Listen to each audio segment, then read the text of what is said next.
رسم المنتخب المغربي الى دور ال 32 بانتصار كاسح. يعني بجد انا شفت مباراه وان سايد جيم.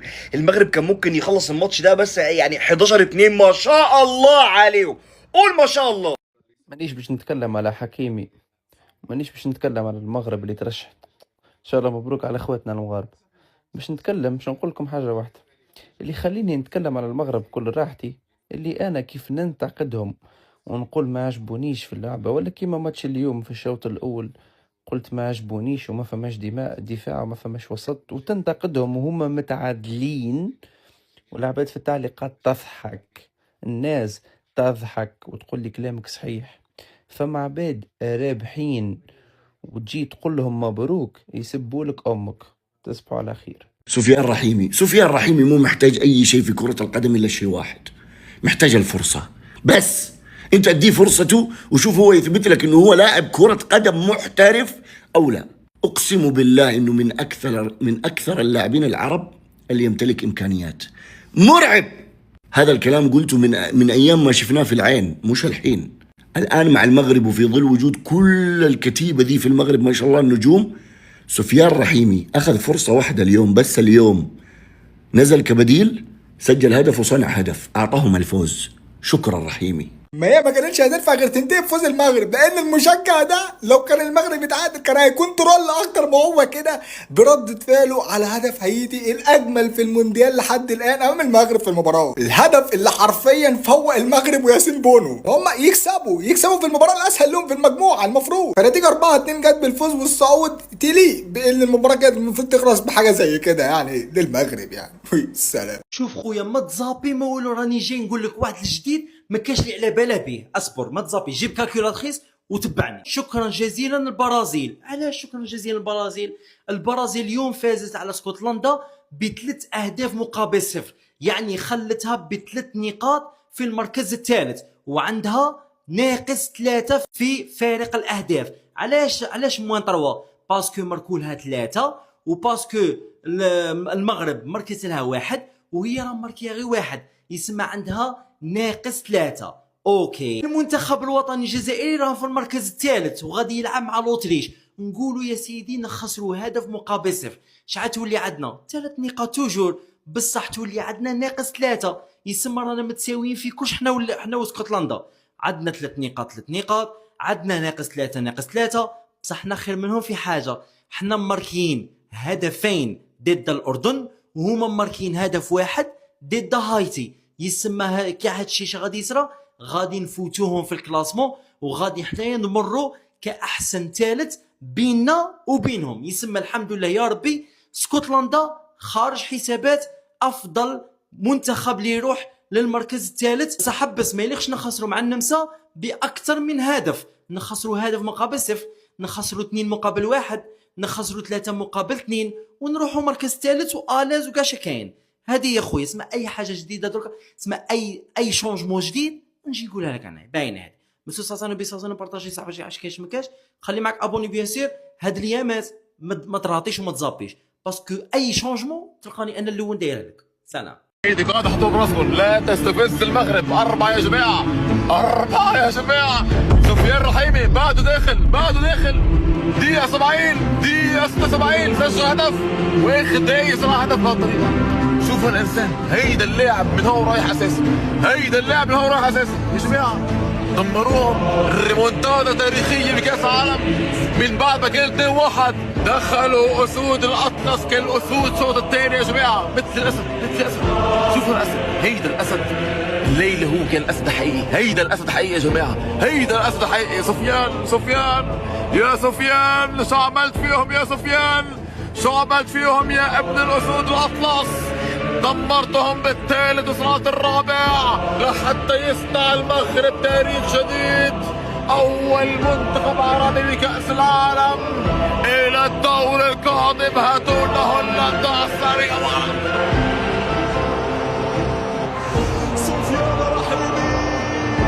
قلت لكم باقي 45 دقيقة وقلت لكم هنا غادي تكون ربعة. شبالك؟ شوف، تأهلنا كثاني المجموعة ومزيانة. وفين غادي نلعبوا؟ غنمشيو للمكسيك نلعبوا، ولكن اللي ما مزياناش هو غادي نلعبوا مع الجوج الليل. غتلعب مع 2 الليل 5 الصباح. هذه هي اللي ما مزياناش، ولكن المزيانه اننا دزنا الثانيين وغنهربوا من جهه فرنسا، الجهه ديال الارجنتين، هذوك خليهم عليا، هذوك ما باغيش ندوز منهم. اللهم نلعب مع 2 ديال الصباح ولا نلعب مع هذوك. شنو قلت لكم انا كيبقاو فيا غير الناس اللي تيسحاب لهم بالله راه الهايتي غتغلب المغرب. واش هما حومق اصاحبي؟ المغرب اصلا كانت داخله الشوط الاول كتسنى غير برازيل شنو غدير في الماتش ديالها. البرازيل هي ضربت اسكتلندا 3-0، حنا دينا هايتي ضربناها ب4-2. حلاوه، دزنا حنا الثانيين، امور طيبه، استمتعنا. اللعيبيه ديالنا ارتاحوا، ماشي كلشي اللي كان داخل الدوزيام ايكيب. حلاوه، الامور طيبه. دابا غادي نشوفوا البلان، واش غنطيحوا مع الجابون ولا غنطيحوا مع هولندا. وهي اصلا المرشحه هي هولندا، غنطيحوا مع هولندا حيت هولندا هي الاولى. دابا هولندا باقي لها ماتش قدام تونس، يعني راه واش هولندا غتعادل مع تونس ولا غتخسر؟ راه ما يمكنش اصاحبي. فهمتي البلان كيفاش داير؟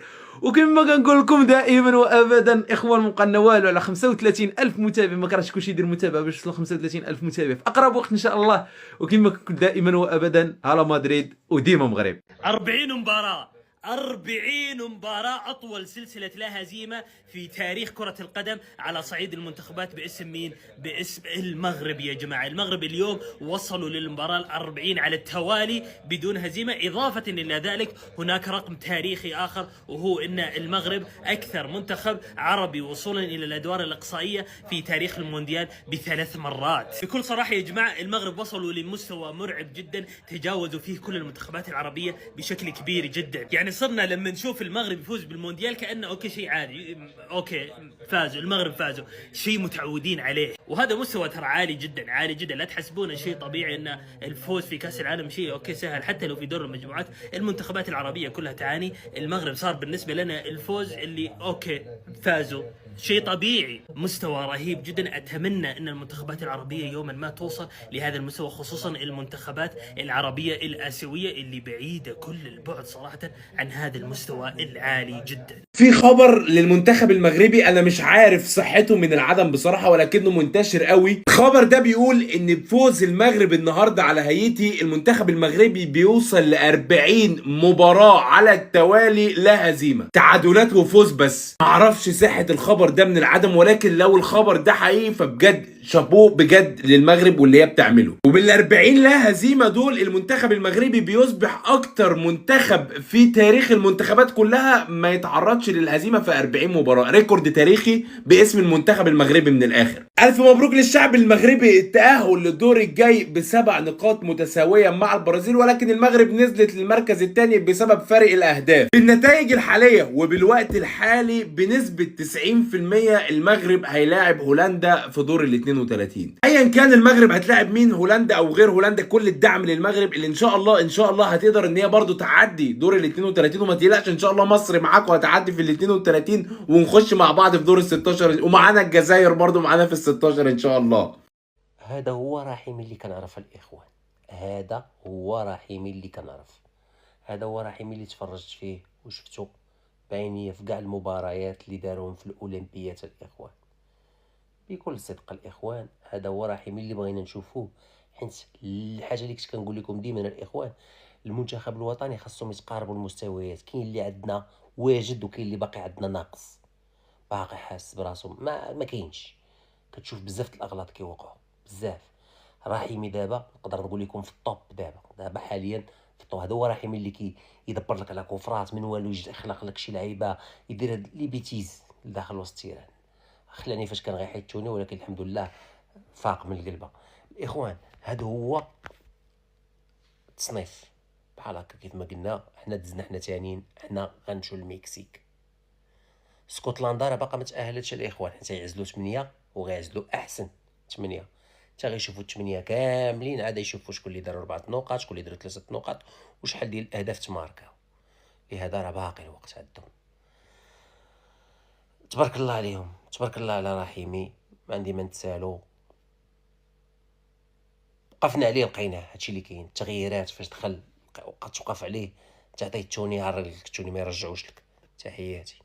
منتخب المغرب يا جماعة، منتخب المغرب اللي ما بيخافش واللي ما حدش بيعرف يقف قدامه. يفوز منتخب المغرب على هايتي 4-2 بعد ما كان متأخر أصلا في النتيجة، بس قدر إن هو يرجع ويكسب ويتأهل لدور ال 32. دلوقتي في المجموعة دي البرازيل هتصعد أول والمغرب هتصعد تاني، ولكن اسكتلندا تالت ومعاها 3 نقط، ففي احتمالية إن تصعد أحسن توالد. إنما هايتي قالت باي باي للمونديال النهاردة. على إيد مين؟ على إيد أسود الأطلس. إنها المغرب يا سادة، المغرب تتأهل أول المجموعة كالعادة. المغرب أول فرقة عربية تتأهل. فاجئتني والله، مش فاجئتني إنها أول فرقة عربية تتأهل، فاجئتني عموما إن هي رقمها متساوي مع البرازيل. ده اللي أنا قلته. البرازيل مش أحسن مننا زي ما إحنا فرحنا 2-1 معاها. البرازيل مش أحسن مننا والله، ما أحسن. مش هما بيطيروا وإحنا بنمشي على رجلينا. عجبني المغرب بتلعب ند مع أي حد، محدش أحسن منها. عجبني قوي ان الفكره دي واصله لهم. عايزه بس اقول كلمه النهارده في البدايه، كفايه غل بجد من المغرب. النهارده السوشيال ميديا ناس كتير قوي مغلوله يعني من المغرب. النهارده المغرب لمجرد انها دخل فيها جون، يعني الماتش النهارده خلص رباعيه 4-2. عادي ان لما ابدا فرقه، على فكره حتى الاهلي فيها ايه لما يبدا يدخل في جون ويجي يكسب. دخل في جون في المغرب ردت بجون، راحت داخله فيها جون، راحت ردت كده. الناس كلها فرحانه النهارده، فرحه في المغرب. كفايه غل يا جماعه، كفايه غل بجد. ايه الصفار ده يعني؟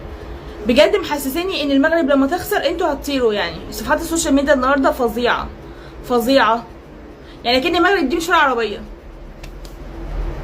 انا عن نفسي فرحانه للمغرب والله العظيم. مبروك للمغرب، تستحقيها. الماتش حلو. على فكره في اخطاء النهارده في الفرقه، بس والله منتخب المغرب يحقق الفوز على منتخب هايتي 4-2 في شوط اول كان تاريخي. مباراه مهما رحت ومهما جيت هيفضل فيها اجمل هدف في المونديال من وجهه نظري.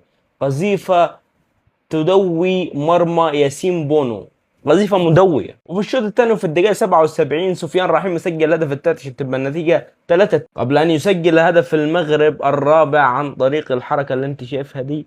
وانت قول لي رايك في الكومنتات، الكره دي طلعت ولا لا؟ الكره دي خدها سفيان رحيمي وبصها للمهاجم وجاب هدف علشان يكون ده ترتيب المجموعه. البرازيل الاول والمغرب الثاني واسكتلندا الثالث، ولسه مش عارفين هيصعد كافضل ثالث ولا لا، وايتي في المركز الرابع. وبنسبه كبيره تكاد تعدي 90% منتخب المغرب هيلاعب متصدر مجموعه هولندا واليابان والسويد ومنتخب تونس. فلو وصلت لغايه هنا مش عايز غير انك تصلي لنا بتعمل لنا فولو وقول لنا توقعاتك المغرب هيلاعب مين في دور ال 32. سلام. المنتخب المغربي يفوز على هايتي 4-2 بالله 4 وفي كاس العالم. يا أخي المغرب تتأهل من دور المجموعات في كاس العالم. سفيان رحيمي جلاد في كاس العالم وجلاد في آسيا، ينقذ المنتخب المغربي من التعادل أمام هايتي، يسجل هدف ويصنع هدف.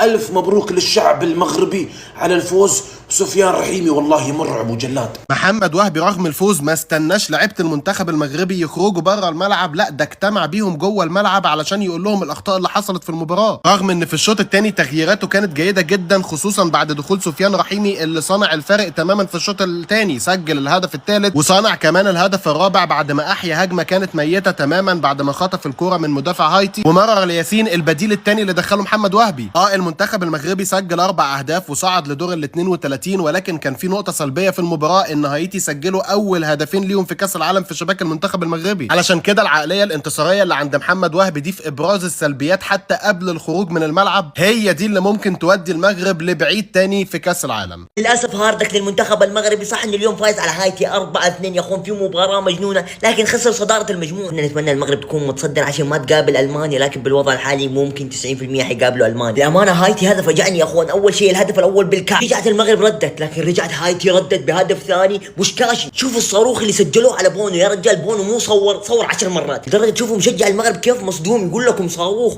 وحتى مشجع هايتي مفجوع. وبعدين الصابري بسرعه جاب هدف التعادل وقلنا ان المباراه خلص. وبعدين جت تبديل الخرافي يا اخوان سفيان رحيمي، اول ما نزل يا اخوان سجل هدف وبكي. لكن هذا كله ما يخلينا ننسى المستوى الخرافي والمرعب والتاريخي اللي قدمه اشرف حكيمي. يا اخوان اشرف حكيمي تاريخي يا اخوان، سجل هدف وصنع واخذ تقييم 8.8. حد يتاكد يا اخوان هو جناح ولا ظهير؟ يعني انا بس بتاكد ولا مهاجم. الف مبروك التاهل لاول منتخب عربي المغرب. منتخب المغرب بيتأهل المرة الثانية على التوالي من دور المجموعات في كأس العالم بعد الفوز على هايتي بنتيجة 4-2 في مباراة مش طبيعية الصراحة، كمية السرعات اللي فيها وكمية الفرص برضو اللي ضايعة من منتخب المغرب يعني. على الجانب الآخر منتخب البرازيل بيفوز على اسكتلندا، مباراة شفنا فيها نيمار أخيرا وتألق فينيسيوس كالعادة في كأس العالم مع أنشيلوتي. دي نقطة هنتكلم فيها اللي بيحصل في ريال مدريد. طيب مبدئيا كده يا عزيز، منتخب المغرب لو كانوا استغلوا نص الفرص اللي كانت في المباراه او المباراه اللي فاتت او المباراه اللي قبلها 100% كانوا يتصدروا المجموعه دي، ولكن للاسف اللعيبه ما كانتش بتستغل الفرص بشكل كويس، واهمهم لاعب واحد الى الان يعتبر خذل الجماهير بالنسبه للمستوى في الثلاث مباريات، رغم انه عمل اسيستين. هو عمل الاسيستين بجودته مش بادائه الرهيب في البطوله الى الان، واللاعب ده عزيزي هو ابراهيم دياز. للاسف لسه ما دخلش اجواء البطوله الى الان، ولكن على الجانب الاخر صباري يا عزيزي يسجل المباراة الثالثة على التوالي، وده أول لاعب أفريقي يسجل في 3 مباريات متتالية في كأس العالم. واحد سعيد لجسيم الصراحة، من سنة كان بيسجل في كأس العالم الناشئين، حاليا بيسجل في كأس العالم مع المنتخب الأول. من وجهة نظري يا عزيزي المباراة دي كانت ممكن تبقى صعبة الصراحة، بالذات المفاجأة اللي عملوها هايتي في المباراة، هدف التاريخ اللي سجلوه ده الصراحة. 2 لعيبة أنقذوا المباراة بشكل كامل ما فيهاش أي نقاط. أشرف حكيمي بأول هدفين لك يلا يا شباب ما مش هينفع اللي بيحصل فينا ده، وسفيان رحيمي في تاني هدفين، لولاهم 100% المباراة كانت هتبقى صعبة جدا جدا جدا. طبعا في الليلة دي ما تنساش الخنوس يعني ان هو هيتنسي رغم انه ما ساهمش، بس هو من الافضل في المباراة 100%. فمبروك يا شباب، بالتوفيق لكم في القادم. دور ال 32 هيكون صعب جدا، هتلعبوا المتصدر في مجموعة اليابان وهولندا، واحتمال تكون هولندا. اما بالنسبه لمنتخب البرازيل فهو بيتصدر المجموعه بفرق الاهداف عن منتخب المغرب، هيلعب المركز الثاني من مجموعه هولندا واليابان. انا عايز افهم فينيسيوس جونيور ايه اللي بيعمله في كاس العالم ده والله. عمي انت انشيلوتي بيعمل فيك ايه؟ انا عايز افهم. اقسم بالله ما طبيعي يا جماعه، كل مباراه هو اللي شال المنتخب. 3 مباريات ب3 رجل المباراه، 3 مباريات بيسجل 4 اهداف وعامل اسيست. اخيرا شفنا نيمار، كان نفسي يسجل بس فينيسيوس جونيور 100% يا عزيزي. خلاص هو دخل سباق الهدافين، دخلنا في حسبه خماسي يا شباب مش رباعي حاليا يعني. هو بدل فينيسيوس الناس كانت بتتمنى نيمار والله، بس هو لسه راجع من الاصابه. انا عايز افهم حاجه واحده يا شباب، بعيدا عن مساهمتهم وان هم شايلين المنتخبات يا جماعه، كميه الجري والضغط اللي بيمارسوه مع المنتخب اقسم بالله مرعب. يا عمي ما عادي، هم بيضغطوا وبيجروا وبيعملوا كل حاجه وشايلين حرفيا منتخباتهم. ايه مشكلتكم مع مدريد؟ غيروا المدربين، اللعيبه التشكيله عموما بتتغير بسببكم. ده مورينيو هيعمل منهم ثنائي ما لهمش حل، ناقصهم بس اوليسيه يكون معاهم ولا حد في الجانب اليمين ده وخلصت. بالذات اوليسيه عشان كميه الصناعه اللي بيعملها. 3 مرات الى الان في 3 مباريات رجل مباراه عزيزي. انشيلوتي عامل منه نسخه تاريخيه، لان كلنا عارفين ان اصلا فينيسيوس جونيور مع المنتخب يعني حاجه صعبه جدا، لدرجه ان هم معتمدين على اندريك اللي ما بيلعبش اكتر منه. نفسي اعرف ازاي انشيلوتي بيشغلك، والنسخه دي عزيزي مش مخليه جناح، مخليه واخد راحته اكتر، وبالذات اللي هو مهاجم متطرف شويه. بقيه البطوله ركزوا له على ريان يا جماعه، جوهره 19 سنه. سفيان الحاسم، لا حد يقول لي سفيان رحيمي، اسمه سفيان الحاسم. يا اخوان من تابعت هذا اللاعب مع العين، تابعته يا اخوان مع المنتخب المغربي، اشوفه دائما لما يكون متواجد يكون لاعب حاسم. يوم دخل بديل المباراة كانت صعبة، ممكن كانت بتروح تعادل، لكن يا اخوان دخل بديل سجل هدف حاسم وبعدها صنع هدف. سفيان سجل في الاولمبياد، سفيان سجل الحين بكأس العالم، سفيان سجل بكأس افريقيا، سفيان سجل بكأس العرب، سفيان يا اخواني سجل بجميع البطولات اللي يشارك فيها. لاعب حاسم بشكل كبير ويمتلك شخصية عظيمة. عموما يا جماعة وصلنا نهاية مقطع، لاعب عظيم. اعطونا رايكم في الكومنتات عن سفيان، لا تنسون لايك وفولو حساباتي كلها فوق. تشاو رجعتي. مبروك للمغرب، بس مش ان هم كسبوا في الماتش ده 4-2 ولا حتى ان هم عملوا رومنتادا من 2-1. مبروك ان هم رسميا اتأهلوا من دور المجموعات ب7 نقط بدون اي خسارة لدور 32 في كأس العالم عملوها قبل كده. مبروك على الجيل ده، مبروك على الجيل التاريخي للمغرب، مبروك على اللعيبه اللي بتلعب في منتخب المغرب، مبروك على ان المغرب عندها لعيبه كل لاعب بيلعب في مركزه، كل لاعب يستاهل يكون موجود في منتخب المغرب، كل لاعب هو فعلا لعيب قوي في مركزه من منتخب المغرب. دي الحاجه الوحيده اللي انت ممكن تبارك بيها للمغرب، على ان الجيل بتاعهم ده جيل مش طبيعي ما شاء الله، لعيبه قويه جدا، لعيبه واثقه من نفسها وهي نازله، لعيبه بتلعب بكل هدوء بكل روح، لعيبه بتلعب فعلا علشان المنتخب بتاعها، لعيبه تشرف بجد المغرب وشعب المغرب، لعيبه عالميه. عايز اقول لك ان تقريبا المغرب بقى لها تقريبا اكتر فوق حاجه و30 مباراه ما خسرتش ولا ماتش، ما شاء الله الله اكبر. فبجد والله يا جدعان يا بخت شعب المغرب ما شاء الله الله اكبر بالمنتخب ده وبالجيل ده. واحب اشكر الاداره او يعني اللي خلوا اللعيبه دي